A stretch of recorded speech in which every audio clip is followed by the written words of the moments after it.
Somewhere in Sahara, the story of the richest man who ever lived. Written and produced by Matroid Movies. Chapter 1. The relentless sun beat down on Niani, a vibrant city nestled within the vast embrace of the Sahara. Dust devils danced in the shimmering heat, swirling around the bustling marketplace where young Musa, barely a teenager, navigated the throngs with practiced ease. Unlike the opulent life associated with his future title of Mansa Musa, his beginnings were far humbler. Musa belonged to a respected merchant family. His father, Faden, possessed a keen eye for trade and a gentle soul.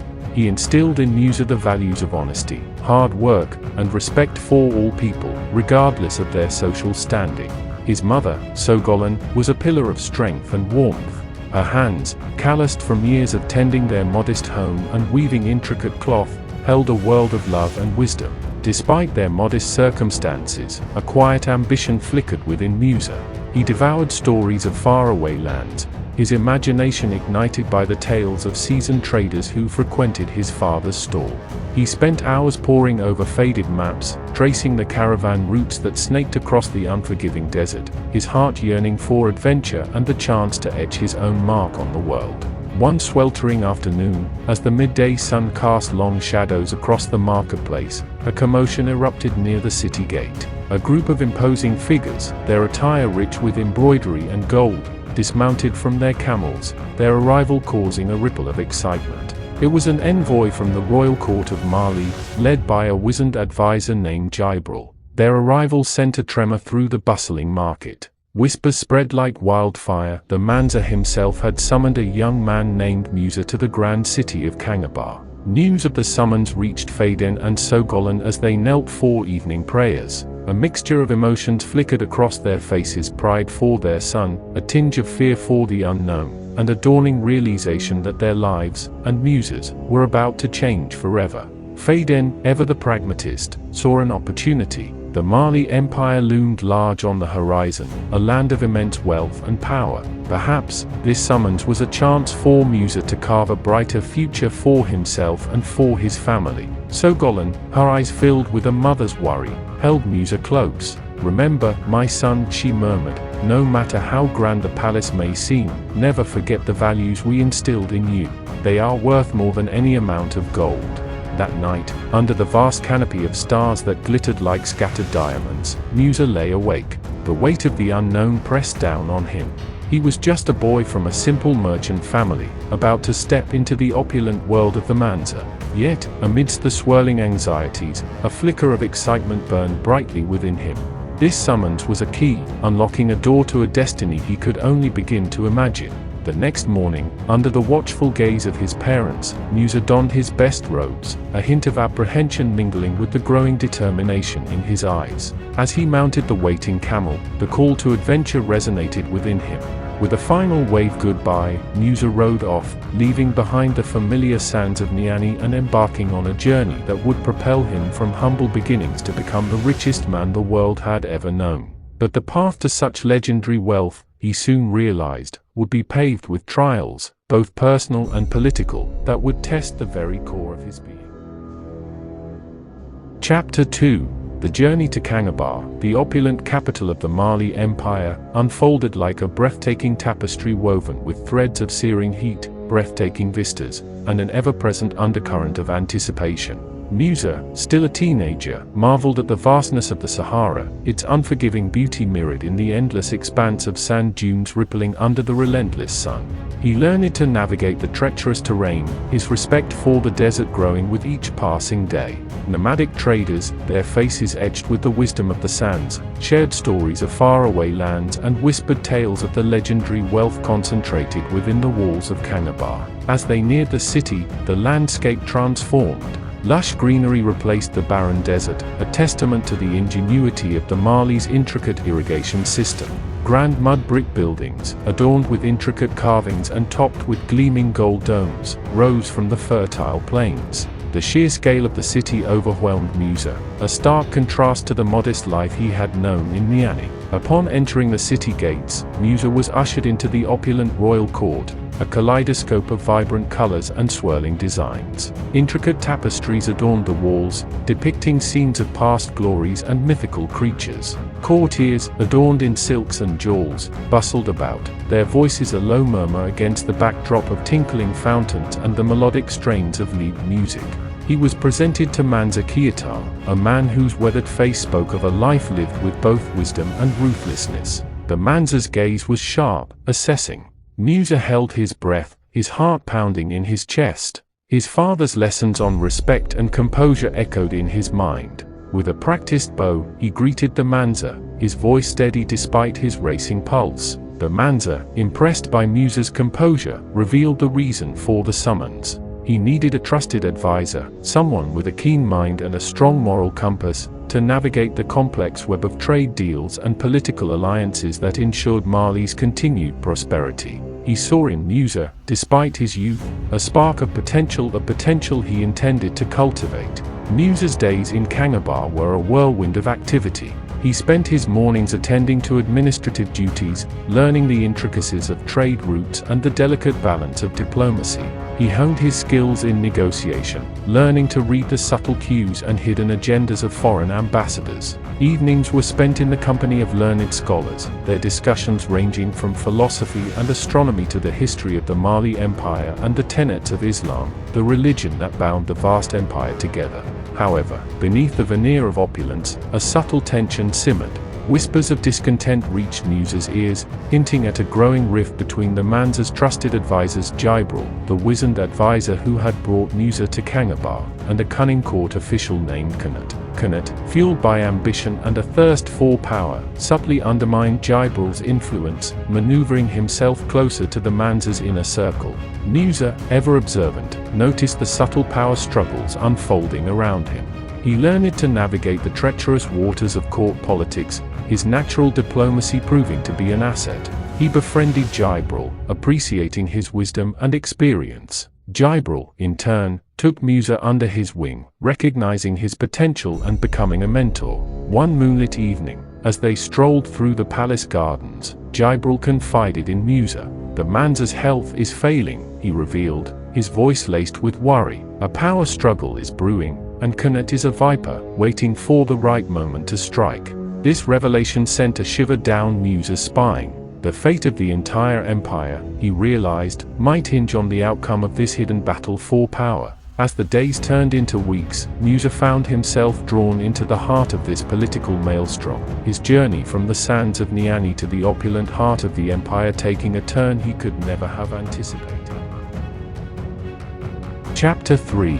Years bled into one another within the opulent confines of the Kangaba court. Musa, no longer the wide-eyed youth who arrived from Niani, had blossomed under the tutelage of Jibril. He had become a trusted advisor to Mansa Musa, his sharp intellect and unwavering loyalty earning him the respect of both the court and the people. His days were a constant dance between trade negotiations, diplomatic missions, and navigating the ever-shifting political landscape. Musa proved to be a skilled diplomat, his calm demeanor and keen understanding of human nature allowing him to bridge cultural divides and forge alliances that strengthened Mali's position as the dominant power in West Africa.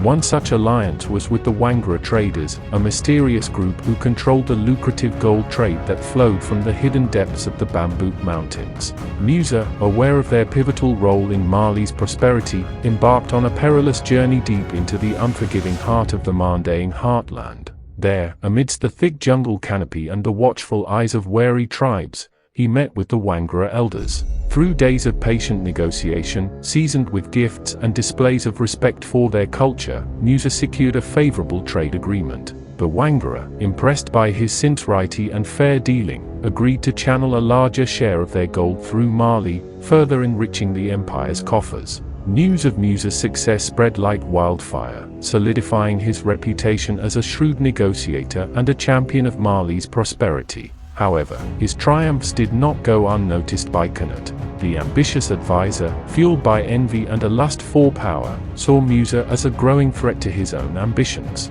He began a campaign of subtle sabotage, whispering poisonous lies in the Mansa's ear and undermining Musa's achievements at every turn. One sweltering afternoon, while Musa was away on a diplomatic mission, Qanat presented the Mansa with a fabricated report accusing Musa of striking a secret deal with a rival kingdom. The aging Mansa, his health failing and his trust easily swayed, succumbed to Qanat's manipulations. A shadow of suspicion fell upon Musa, a dark stain on his previously untarnished reputation. Upon his return, Musa was summoned to the royal court. The Mansa's once benevolent gaze now held a flicker of doubt. Musa, with a mixture of anger and disbelief, defended himself against the fabricated charges. He presented irrefutable evidence of his loyalty and the benefits his trade deals had brought to Mali. The tension in the court was palpable, a storm brewing beneath the opulent surface. Jibril, ever the loyal mentor, stepped forward, corroborating Musa's claims and exposing Qanat's web of deceit. The Mansa, his mind momentarily clearing from the haze of Qanat's manipulation, saw the truth. Fury contorted his face as he realized the depths of Qanat's treachery. Qanat, cornered like a viper exposed to sunlight, attempted to slither away, his schemes laid bare. But the Mansa's guards were swift. Qanat was stripped of his position and banished from the court, a stark reminder of the swift and unforgiving nature of court politics. With Qanat's shadow removed, a sense of relief washed over Musa. But the incident served as a stark reminder of the treacherous path he walked. He had faced his first real challenge within the court, emerging victorious but forever marked by the sting of betrayal. This experience, however, also revealed the power of loyalty and the importance of forging strong alliances. As the sun dipped below the horizon, casting long shadows across the palace walls, Musa stood with Jibril, a silent understanding passing between them. They had faced a storm together and emerged stronger, but they both knew that the winds of change were blowing through Mali. The Mansa's health continued to decline, and a new threat loomed on the horizon, a neighboring kingdom with designs on Mali's riches. The future of the empire, once again, hung in the balance. Mansa Musa, his grip on power loosening, entrusted Musa with a critical mission, a mission that would test his courage, his leadership, and ultimately, pave the way for the legendary wealth that would forever be associated with his name. Chapter 4. A hush fell over the opulent court as Mansa Musa, his voice raspy with age and illness, addressed Musa. The weight of the Mansa's words hung heavy in the air, echoing through the grand hall. Musa, he rasped, his gaze holding a flicker of both pride and concern. A shadow falls upon Mali. The tyrannical King Suleiman of Ouagadougou, his eyes burning with avarice, sets his sights on our gold. He threatens to disrupt trade routes and pillage our resources. You, Musa, are our only hope. The task Mansa Musa bestowed upon him was daunting. Musa was to lead a pilgrimage, a massive caravan of thousands, on a perilous journey deep into the heart of the Sahara, a pilgrimage to the holy city of Mecca. This act of piety, the Mansa believed, would not only cleanse Mali of any perceived transgressions but also demonstrate the empire's immense wealth and power, a potent message to the covetous King Suleiman. The preparations were monumental. Hundreds of camels were meticulously chosen for their strength and endurance. Skilled navigators, their faces etched with the wisdom of countless desert crossings, were recruited, and a vast quantity of provisions, food, water, and essential supplies were stockpiled. The air crackled with nervous energy as thousands of pilgrims, a tapestry of cultures and ethnicities united by faith, gathered for the momentous journey. The first rays of dawn painted the sky a fiery orange as the caravan, a seemingly endless line of swaying figures and laden camels, snaked its way out of Kanabar. The vast expanse of the Sahara stretched before them, an unforgiving ocean of sand sculpted by relentless winds. The days bled into one another, a monotonous symphony of sun, sand, and the rhythmic crunch of camel hooves. The desert, however, proved to be a fickle mistress. A sandstorm erupted with a suddenness that stole the breath from their lungs. The sky vanished, replaced by a swirling vortex of sand that howled like a banshee. Visibility dropped to a mere few feet, forcing the caravan to a halt. Panic threatened to engulf the pilgrims, but Musa, his voice calm and resolute, took charge. He ordered the camels to kneel, their bodies forming a protective barrier against the wind's fury. Experienced navigators, their faces weathered testaments to the desert's power, guided the pilgrims through the heart of the storm, relying on the stars and the subtle shifts in the sand dunes to navigate. Days later, the storm subsided as abruptly as it had begun. The sun emerged, a benevolent orb in a clear blue sky, revealing the aftermath, a landscape transformed by shifting sands and the disheartening sight of scattered provisions. The harsh reality of the desert's unforgiving nature sunk in. Rations were now scarce, and water, the lifeblood of the caravan, dwindled with each passing day. Despair threatened to take root, but Musa refused to succumb.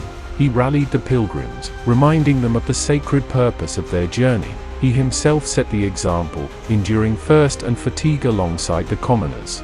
His unwavering leadership, coupled with the unwavering faith of the pilgrims, kept the caravan moving forward. One particularly grueling day, as the relentless sun beat down mercilessly, scouts returned with a grim report. A vital well, marked on their maps, had inexplicably run dry.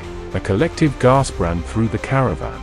Panic flickered in the pilgrims' eyes, threatening to erupt into chaos. But Musa, his mind a whirlwind of calculations and desperate hope, devised a daring plan. He remembered a tale told by a seasoned trader, a legend of a hidden oasis nestled deep within the heart of the desert, a place untouched by the harsh sun and blessed with a life-giving spring. It was a desperate gamble, a wager on a legend, but it was their only hope. Leading a small scouting party, Musa ventured deeper into the unforgiving desert, following cryptic landmarks and relying on the whispers of the wind. After a day of relentless searching, just as hope dwindled to a faint ember, they stumbled upon it, a miracle shimmering in the heat haze. Lush green palms swayed gently, their fronds whispering secrets on the desert breeze. A crystal-clear spring bubbled at the heart of the oasis, a sight that brought tears of relief to their weary eyes. The discovery of the hidden oasis was a turning point in the journey. It not only replenished their dwindling water supplies but also served as a potent symbol of hope, a testament to the unwavering faith that sustained them. The caravan, their spirits renewed, pressed on, their determination to reach Mecca burning brighter than ever. After weeks of hardship and perseverance, the caravan finally emerged from the unforgiving embrace of the Sahara. The sight of lush green fields and the distant minarets of Mecca brought a collective sigh of relief to their parched lips. Chapter 5. The sight of Mecca, bathed in the warm glow of the setting sun, sent a wave of relief and accomplishment washing over Musa. The arduous journey across the unforgiving Sahara, a crucible that tested his leadership and resolve, had finally reached its holy destination. The vast expanse of the pilgrimage caravan, a testament to Mali's faith and power, snaked its way towards the holy city. As they entered Mecca, the air buzzed with a vibrant energy. Pilgrims from across the Muslim world, united by faith, filled the streets. The melodic call to prayer echoed from countless minarets, creating a symphony of devotion. Musa, overwhelmed by the sheer scale and sacredness of the city, felt a deep sense of humility wash over him. The days spent in Mecca were a transformative experience. Musa performed the rituals of Hajj with utmost dedication, his heart overflowing with gratitude for surviving the perilous journey and for the blessings bestowed upon Mali.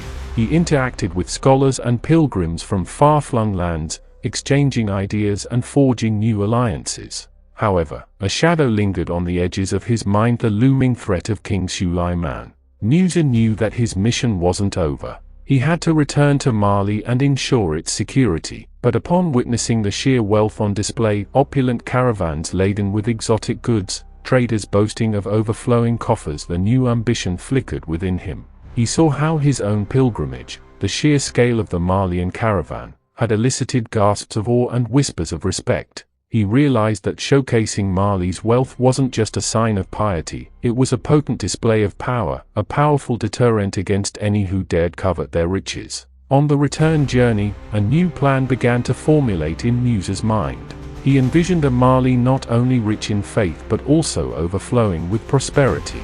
He would leverage the lucrative gold trade, Mali's most prized possession, to elevate the empire to an even greater level of power and influence. Their return journey was far less strenuous. News of the hidden oasis had spread like wildfire, and provisions were readily available at desert outposts grateful for the discovery. As they neared Kanabar, a different kind of anticipation crackled in the air. News of their successful pilgrimage had preceded them.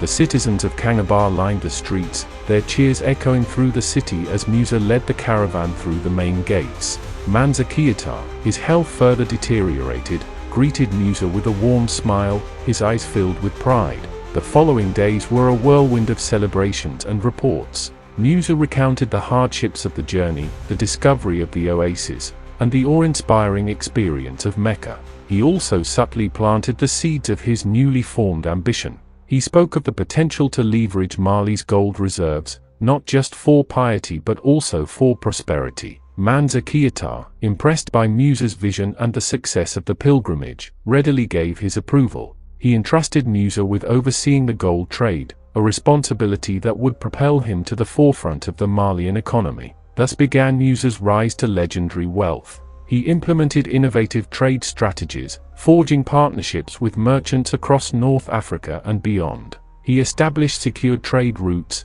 ensuring the safe passage of gold caravans. He invested in infrastructure, building magnificent bridges and public works that facilitated trade and boosted the economy. The gold of Mali, once a hidden treasure, began to flow freely. It financed the construction of grand mosques and universities, transforming Kanabar into a vibrant center of learning and culture. The wealth trickled down, enriching the lives of ordinary citizens and solidifying Musa's reputation as a visionary leader.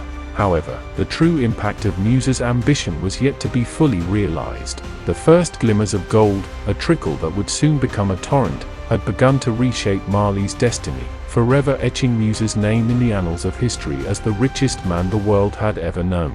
But with this newfound wealth came new challenges: the burden of leadership, the envy of rivals, and the constant struggle to maintain stability amidst a changing world. As Musa navigated these complexities, his journey from the sands of Niani to the pinnacle of power had only just begun.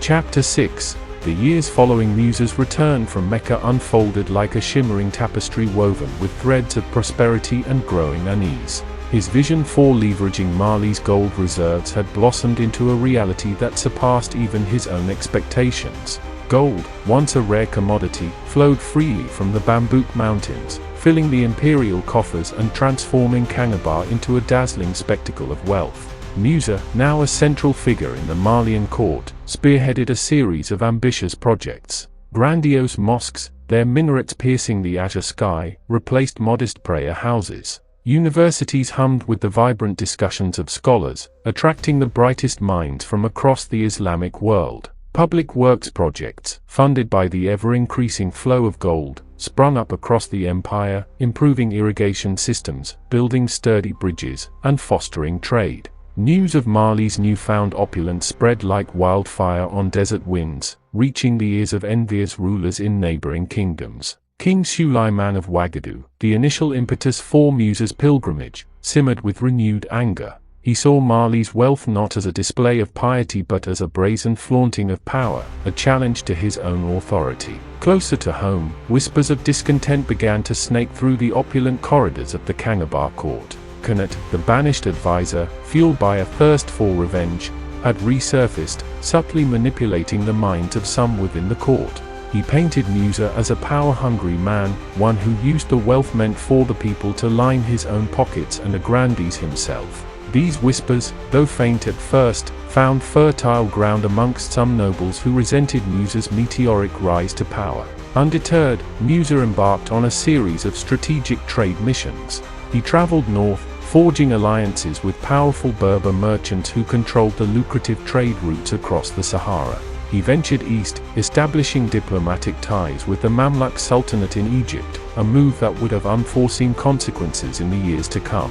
One such consequence emerged during his visit to Cairo. In a display of magnanimity, Musa ordered the distribution of massive quantities of gold to the city's poor and its merchants. While intended as a gesture of goodwill and a testament to Mali's generosity, the sheer volume of gold inadvertently flooded the Egyptian market, causing a dramatic devaluation of the precious metal. This unforeseen economic consequence would ripple outwards, impacting trade across the region for years to come. Back in Kanabar, Musa continued his ambitious projects. He embarked on a grand pilgrimage to Walaita, a bustling center of Islamic scholarship south of the Niger River. This pilgrimage, however, was marred by tragedy. Mansa Musa, the wise and ailing ruler who had entrusted Musa with his vision, breathed his last during their journey. The death of Mansa Musa plunged Mali into a period of uncertainty. The elaborate succession plan, established years earlier, was challenged by Kanut who, sensing an opportunity,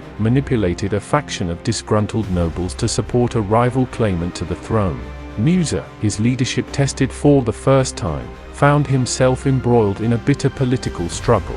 With the weight of an empire resting on his shoulders, Musa was forced to make a difficult decision. He knew that a prolonged power struggle could destabilize the empire and leave it vulnerable to external threats. Thus, he made a calculated move, offering a compromise that would secure his own position while appeasing the disgruntled nobles. The compromise involved a power-sharing arrangement, with Musa assuming the newly created title of Mansa Musa, effectively the economic and military leader of Mali, while a figurehead Mansa, a distant relative of the previous ruler, took the ceremonial throne. This solution, though far from ideal, brought a measure of stability to the empire.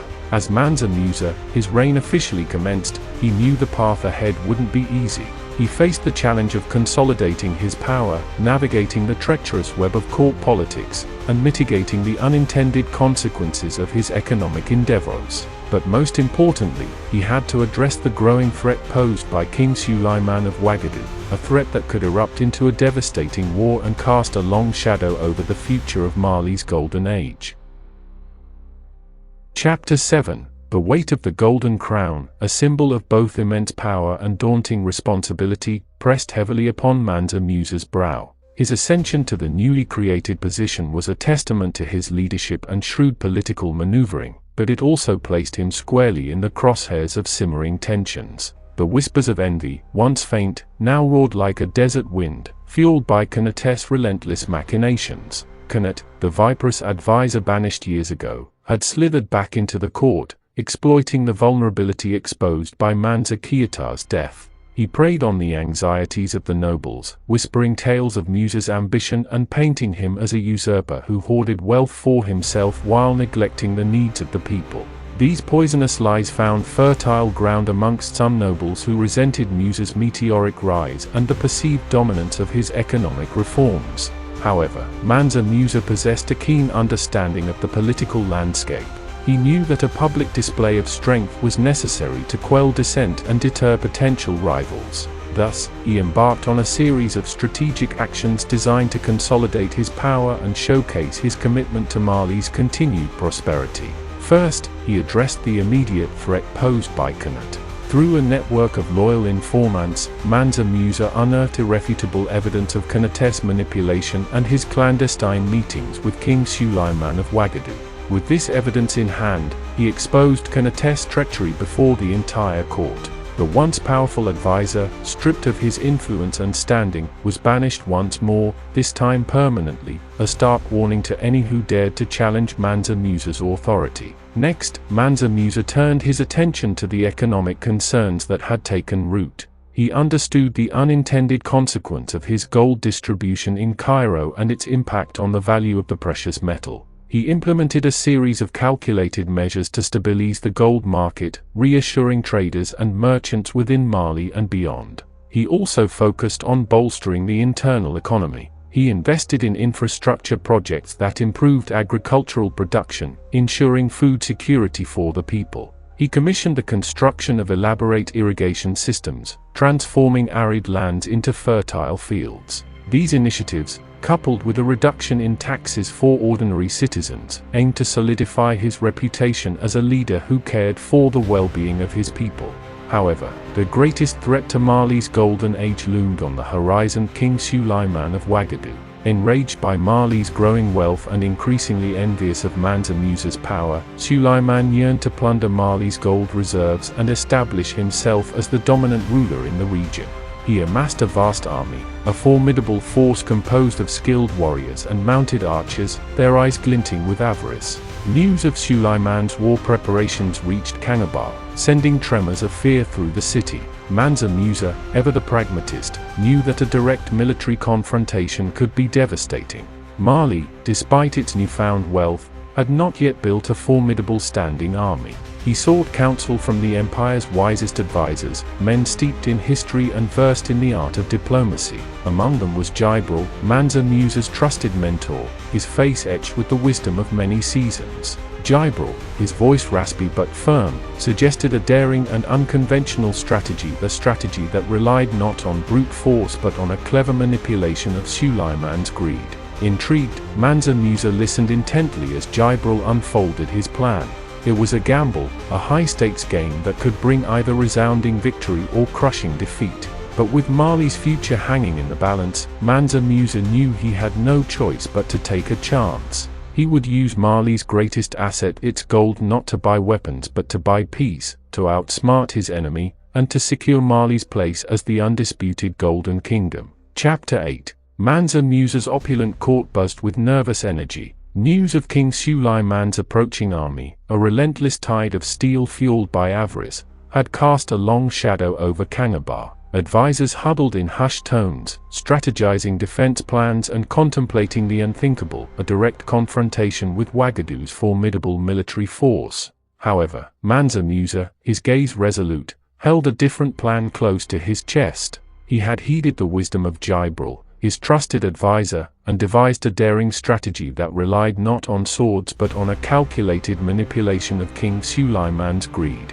The plan was audacious. Mansa Musa would utilize Mali's greatest asset, its gold, not to forge weapons but to forge peace. He would flood the path of the approaching Wagadu army with such a staggering amount of gold that Suleiman's avarice would be satiated, his warlust dulled by the promise of unimaginable riches. The logistics of this operation were monumental. Thousands of porters were recruited, their backs soon laden with heavy sacks filled with gold dust and intricately crafted gold ornaments. Skilled artisans, their fingers nimble and minds focused, toiled day and night, transforming gold bars into dazzling necklaces, shimmering bracelets, and intricate figurines, each piece a testament to Mali's wealth and a potential bargaining chip. As the weeks unfolded, a curious sight unfolded on the outskirts of Kanabar. A golden river, its current shimmering under the relentless desert sun, flowed outwards, following the path expected of Suleiman's approaching army. Heaps of gold dust, like miniature dunes glistening in the harsh light, were strategically placed at regular intervals along the route. Meanwhile, scouts kept a watchful eye on the horizon, their reports relayed with urgency to Kanabar. Finally, the day arrived. A cloud of dust billowed in the distance, a harbinger of the approaching Wagadu army. Mansa Musa, his heart pounding a steady rhythm against his ribs, ascended the palace walls, his gaze fixed on the approaching horde. The sight that greeted him was a spectacle of organized chaos. Thousands of Wagadu warriors, their armor glinting and scimitars held high, marched towards Kanabar with a unified purpose: plunder. But as they ventured deeper into the desert, their initial fervor began to waver. The first soldiers stumbled upon the scattered heaps of gold dust, their eyes widening with disbelief. Soon, the news spread like wildfire through the ranks of the army. Gold, in quantities they could only have dreamed of, lay scattered at their feet. As they advanced further, the sight that greeted them was even more astonishing: a seemingly endless river of gold, each glint a siren song to their avarice. King Suleiman, a cunning leader himself, initially remained cautious. He suspected a trap, a ploy to lure his army into a vulnerable position. However, as his soldiers, their discipline crumbling in the face of such unimaginable wealth, began filling their pockets and satchels with the scattered gold, a seed of doubt took root in his own mind. Mansa Musa, anticipating this very hesitation, had sent a single envoy, a man known for his eloquence and diplomatic skills, to meet with King Suleiman. The envoy, approaching the Wagadu camp with a white flag fluttering in the dry desert wind, presented his message. Mansa Musa, the envoy declared, sought peace, not war. The gold scattered along the path was a token of Mali's goodwill, a testament to its immense wealth, and a symbol of the devastation that could be avoided through diplomacy. He offered King Suleiman a staggering proposition: a yearly tribute of gold, a sum far exceeding anything he could hope to gain through war, in exchange for a lasting peace treaty. The temptation proved overwhelming. King Suleiman, his initial fury replaced by the allure of the glittering riches, found himself swayed. The prospect of an annual influx of gold, a steady stream that would solidify his own power and enrich his kingdom, was too lucrative to ignore. Thus, under the watchful gaze of the relentless desert sun, a peace treaty was signed. The Wagadu army, their pockets lined with gold and their dreams of plunder satiated, turned tail and marched back towards their own borders. Kanabar had been saved, not by the might of its warriors, but by the cunning manipulation of its gold. News of Mansa Musa's audacious strategy spread far and wide. He was hailed as a genius, a leader who had not only averted war but also used Mali's wealth to secure its future. However, the celebration was tinged with a touch of unease. The strategy, while successful, had exposed the double-edged nature of Mali's golden bounty. Mansa Musa knew that the world now viewed Mali not just as a center of learning and culture but also as a treasure trove overflowing with gold. Chapter 9. The victory over Wagadu was a turning point in Mansa Musa's reign. He emerged not just as a shrewd leader but as a cunning strategist, a man who could outmaneuver his enemies with a calculated use of Mali's golden bounty. News of his audacious gambit spread far and beyond the borders of West Africa, reaching the ears of powerful rulers and ambitious merchants from across the known world. However, the celebration was laced with a subtle unease. Mansa Musa, ever the pragmatist, understood the double-edged sword he now wielded. Mali's wealth, once a source of pride and prosperity, had become a beacon that attracted not only admiration but also avarice. He knew that the delicate peace he had secured with Wagadu was a fragile one, and that other kingdoms, emboldened by the knowledge of Mali's riches, might soon come knocking. This realization spurred Mansa Musa to action. He embarked on a series of strategic initiatives aimed at bolstering Mali's defenses and diversifying its economy. He strengthened the military, recruiting skilled warriors from across the empire and forging alliances with neighboring kingdoms who shared a common interest in regional stability. He invested in fortifying Kanabar's walls, transforming the once opulent city into a formidable fortress. However, his most significant endeavor was a calculated gamble: the construction of a vast new city, a testament to Mali's architectural prowess and a symbol of its cultural and economic might. The chosen location, a strategic crossroads on the Niger River, was a bustling trade center already known as Timbuktu. Under Mansa Musa's ambitious vision, Timbuktu began a remarkable transformation. Skilled architects and artisans, their hands guided by meticulous planning, erected magnificent mosques, their minarets piercing the sky like celestial fingers. Grand universities, their libraries overflowing with wisdom from across the Islamic world, attracted scholars from far and wide. Public buildings, each a testament to Mali's burgeoning wealth, graced the city's expanding landscape. Timbuktu, once a simple trading post, was poised to become a jewel in the crown of the Malian Empire, a center of learning, trade, and cultural exchange. Mansa Musa envisioned the city not just as a symbol of power but also as a strategic economic hub, a place where the flow of gold could be carefully controlled and channeled into further prosperity for Mali. However, the unintended consequences of Mansa Musa's earlier actions began to ripple outwards. The influx of gold into Cairo, a result of his pilgrimage and his attempt to appease the Egyptian market, had a domino effect. The devaluation of gold, initially a localized issue, began to spread along trade routes, disrupting economies across North Africa and the Mediterranean. Merchants, accustomed to the previous value of gold, found themselves facing dwindling profits and a volatile market. The Mamluk Sultanate in Egypt, initially impressed by Mali's generosity, grew increasingly wary of the economic instability caused by the gold flood. This growing animosity, a seed sown by Mansa Musa's earlier actions, had the potential to blossom into a significant threat in the years to come. Meanwhile, within the opulent confines of the Kanabar court, a different kind of storm was brewing. Kanat, the banished advisor, a viper who refused to stay slithered, resurfaced once more. He had found fertile ground for his poisonous whispers amongst a faction of nobles who resented Mansa Musa's growing power and his perceived favoritism towards Timbuktu. Kanat, exploiting these simmering tensions, painted a picture of Mansa Musa as a tyrant who was neglecting the needs of the people in the pursuit of personal glory. He spun tales of a neglected Kangaba, its citizens suffering while Timbuktu basked in the golden glow of Mansa Musa's ambition.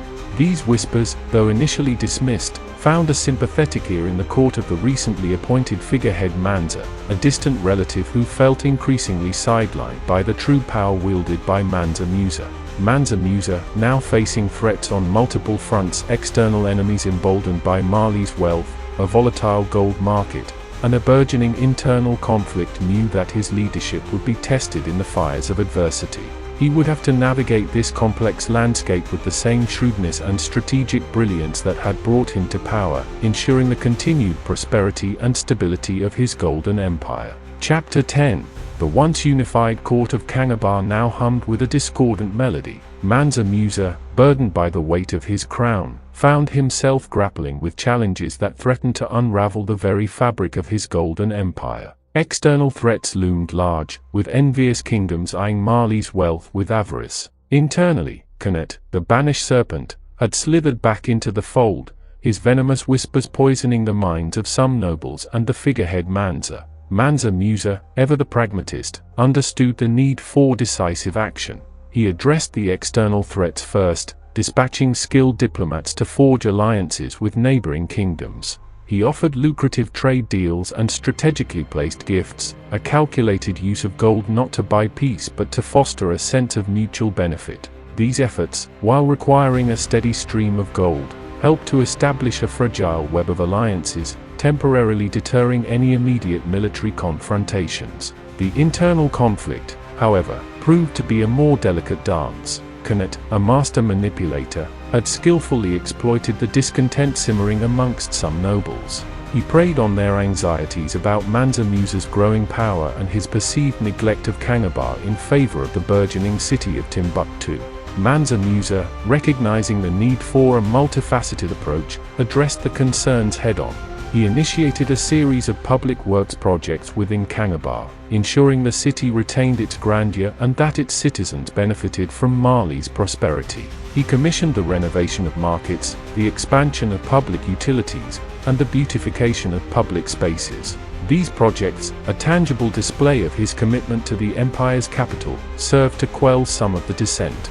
However, the figurehead Mansa, increasingly influenced by Khanet's whispers, remained a source of unease. This puppet ruler, initially content with his ceremonial role, began to harbor ambitions of his own.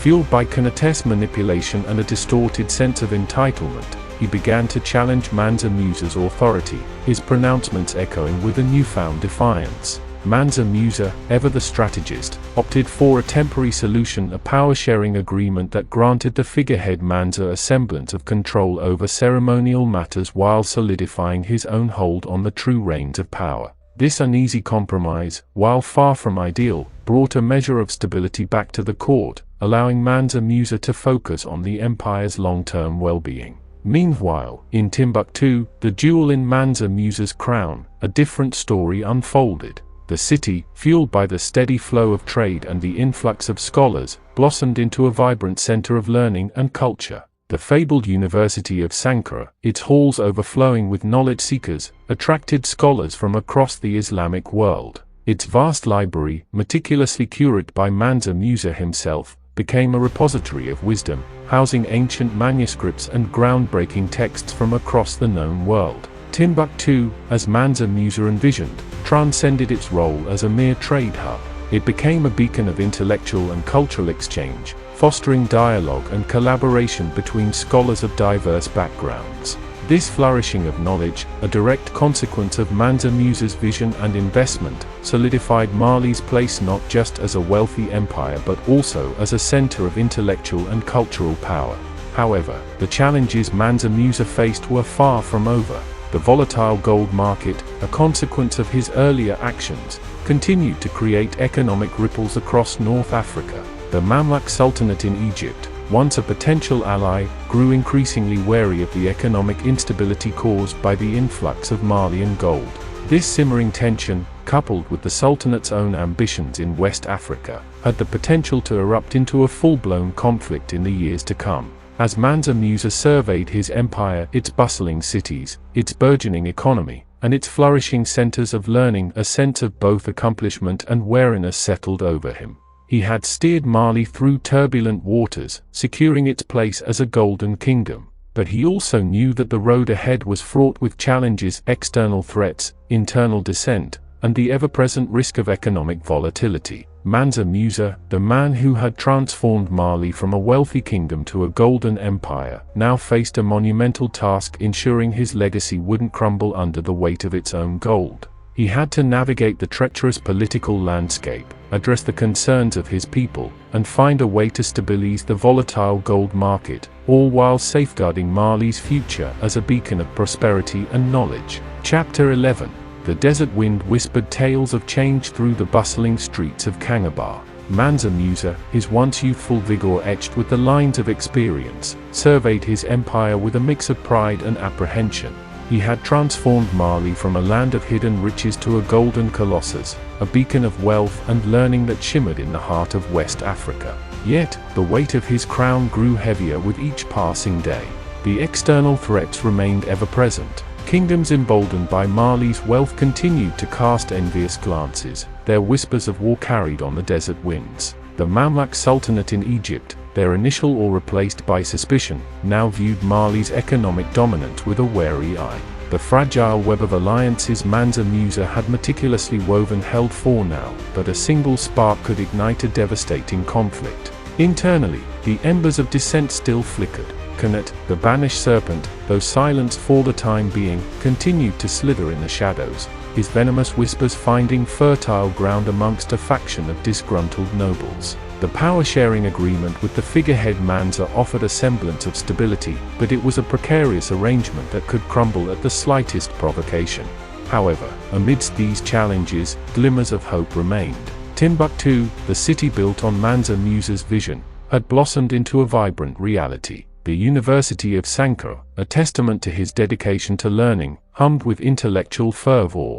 Scholars from across the Islamic world flocked to its halls, their diverse perspectives sparking new ideas and innovations. The city's bustling marketplace, a tapestry of cultures and commerce, served as a vital economic hub, channeling the flow of gold into the veins of the empire. Mansa Musa, ever the pragmatist, knew that true stability wouldn't come solely from military might or economic dominance. He sought to solidify Mali's position not just through wealth but also through the power of knowledge and faith. He embarked on a series of initiatives aimed at promoting religious scholarship and cultural exchange. He commissioned the translation of important religious texts from Arabic into local languages, making them accessible to a wider audience. He invited renowned Islamic scholars to Mali, fostering intellectual discourse and promoting a deeper understanding of the faith. He funded the construction of grand mosques across the empire, not just as places of worship but also as centers of learning and community gatherings. These efforts, though subtle, had a profound impact. They fostered a sense of unity within Mali, a shared identity that transcended tribal affiliations. They also projected an image of Mali as a leader in the Islamic world, a center not just of wealth but also of piety and learning. However, the challenge of the volatile gold market remained a thorn in Mansa Musa's side. The initial economic shock caused by the influx of gold had subsided somewhat, but the long-term consequences were still being felt. Mansa Musa, realizing the need for a more sustainable approach, implemented a series of calculated measures. He established a system of royal gold reserves, carefully regulating the flow of gold into the market. He encouraged diversification of the Malian economy, promoting the production of agricultural goods and fostering the development of local industries. These initiatives, while requiring time to bear fruit, aimed to lessen Mali's dependence on the volatile gold market and build a more resilient economy. As Mansa Musa neared the twilight of his reign, he knew his legacy wouldn't be solely defined by the golden age he ushered in. He had also sown the seeds for a future where Mali's prosperity wasn't solely dependent on the whims of the market. He had established a vibrant center of learning in Timbuktu, fostered religious scholarship, and promoted cultural exchange. But the future remained uncertain. The whispers of war still echoed on the desert winds, and internal dissent simmered beneath the surface. Mansa Musa, his gaze fixed on the horizon, wondered who would take the reins of the Golden Empire, and whether they would possess the wisdom and foresight to navigate the challenges that lay ahead. As the sun dipped below the horizon, casting long shadows across the golden sands, Mansa Musa knew the true test of his legacy was yet to come. Chapter 12. The golden reign of Mansa Musa cast a long shadow, stretching far beyond the sands of his time. As his health waned and the weight of the crown grew ever heavier, whispers of succession swirled through the opulent halls of Kangabar. Mansa Musa, ever the strategist, had meticulously prepared for this inevitable transition. He had sidelined the figurehead Mansa, his power-sharing agreement a temporary solution that had served its purpose. Now, he turned his attention to his own sons, both intelligent and well-educated young men groomed for leadership. However, the specter of Khanate, the banished serpent, loomed large. Khanate, ever the opportunist, had subtly woven himself back into the fabric of the court, manipulating the ambitions of Mansa Musa's eldest son, Prince Pangtraning.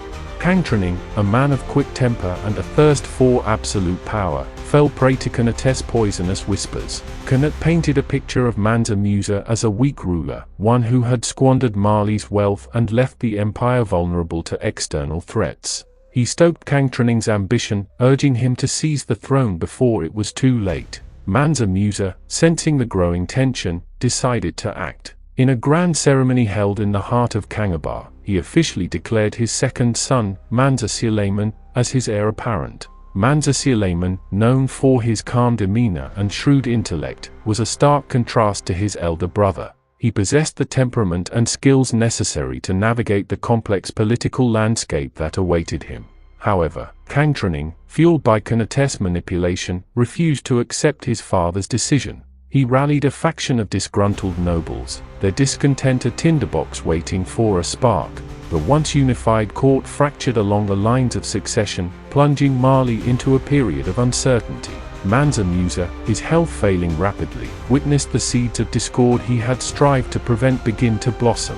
He knew he had to act decisively to prevent a civil war from engulfing the empire he had so painstakingly built. With a final display of strength, Mansa Musa summoned Pangtraning to his chambers. In a tense confrontation, he exposed Khanate's manipulation and laid bare the consequences of a power struggle.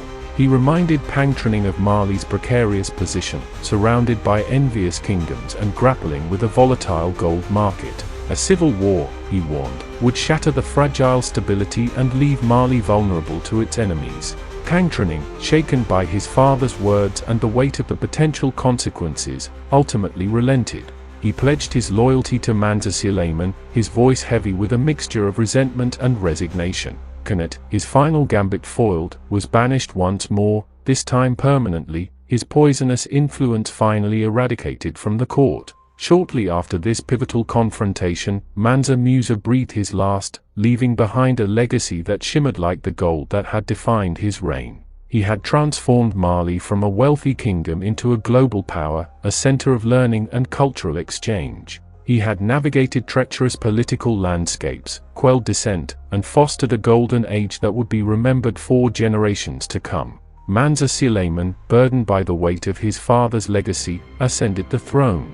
He inherited a vast empire, brimming with wealth and potential, but also fraught with challenges. The external threats remained, the gold market continued to be a source of concern, and the wounds of the near-civil war still festered. Mansa Suleiman, however, was not daunted by the challenges before him. He had witnessed his father's leadership firsthand and learned from his triumphs and mistakes. He knew that to truly honor his father's legacy, he would need to adapt to the changing times, diversify the Malian economy, and foster a new era of peace and prosperity. As Mansa Suleiman surveyed his kingdom from the opulent balconies of the Kangabar court, he knew his reign would be marked by a new chapter in Mali's story. The echoes of Mansa Musa's golden legacy would continue to resonate, but the winds of change were already blowing across the vast expanse of the Malian Empire. This is the production of Matride Movies.